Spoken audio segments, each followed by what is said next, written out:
هذا وتشهد مباريات ربع نهائي كأس ملك إسبانيا ديربي مدريدي واعد أو بين الريال وأتلتيكو على ملعب سانتياغو برنابيو. الفريق الملكي سيحاول الاستفادة من عاملي الأرض والجمهور لحسم الموقعة وبلوغ المربع الذهبي، رغم تأكيد المدرب كارلو أنشيلوتي على غياب كل من تشواميني وكارفاخال ولوكاس فاسكيز وإيدن هازار، في حين يسعى شبال المدرب ديغو سيميوني لفك عقدة سانتياغو برنابيو وإزاحة الغريم الريال من المنافسة على كأس الملك رغم صعوبة المهمة.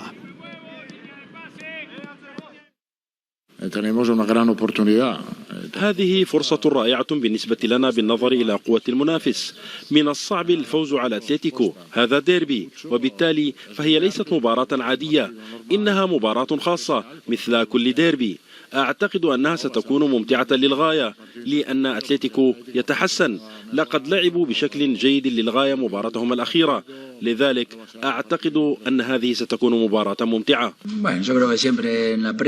هذا النوع من المباريات يتضمن دائما آراء وتوقعات مختلفة لما قد يحدث، ولكن الواقع الوحيد على أرض الملعب هو ما سنفعله وماذا سيفعلون. سيتعين علينا إذن أن نرى ماذا سيحدث وسنتحدث عنه عندما يحدث. قبل ديربي الكأس بين قطبي مدريد ريال وأتلتيكو اشتعلت حرب بين الناديين على خلفية قرار ريال مدريد بمنح عدد قليل من التذاكر لأنصار الفريق الضيف. مراسلنا الحسن سالم تابع حيثيات هذه الأزمة وأعد لنا تقرير تالي من مدريد. فيما كان الجميع يتوقع صراعا كرويا على العشب الأخضر بين ريال مدريد وأتلتيكو مدريد في ربع نهائي كأس الملك، اتخذت المواجهة قبل انطلاقها منحا آخر على خلفية صراع توزيع بطاقات الدخول لمدرجات ملعب المباراة.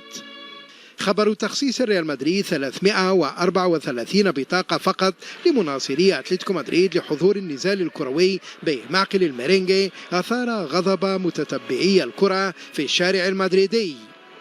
في نظري هذا عدد ضئيل وعمل مشين لريال مدريد الذي أتوقع أنه يحاول تفادي حضور 4000 مناصر للأتلتي، حيث ستسمع أنصار أتلتيكو صوتها أكثر من أنصار ريال مدريد. جاء ذلك في الوقت الذي أفاد فيه نادي أتلتيكو مدريد أن عددا لا يقل عن 4022 طلبا من مناصريه أبدوا رغبتهم في حضور المواجهة على مدرجات المضيف، ما يعني أن ريال مدريد لن يوفر أكثر من 8% من مجموع البطاقات التي يطالب بها أنصار أتلتيكو مدريد.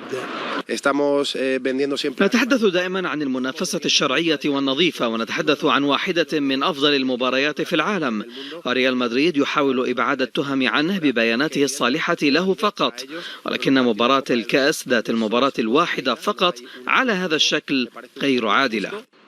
وليس هذا فحسب، بل أن كل من يحاول الحصول على بطاقة للدخول عبر موقع النادي الملكي سيصطدم بواقع أن البطاقات الخاصة بأنصار الضيف لا يمكن الحصول عليها إلا عبر قنوات الأتليتي، وفي حال العكس فإن صاحب البطاقة من مناصري أتلتيكو مدريد سيحرم من مشاهدة المباراة على المدرجات.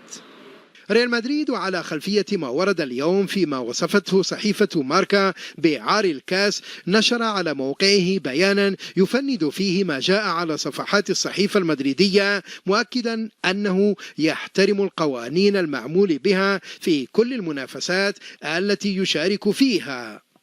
الكرة إذن باتت بملعب الاتحاد الإسباني لكرة القدم، والمعني بوضع قوانين لتوزيع بطاقات الدخول إلى منافسات كأس ملك إسبانيا، مثل ما يحدث في المسابقات الأوروبية، حيث يجبر فيها الاتحاد الأوروبي لكرة القدم الفرق المحلية لتخصيص 5% من حجم كل ملعب لأنصار الفريق الضيف. الحسن سالم، بإن سبورتس، من أمام ملعب سانتياغو برنابيو، مدريد.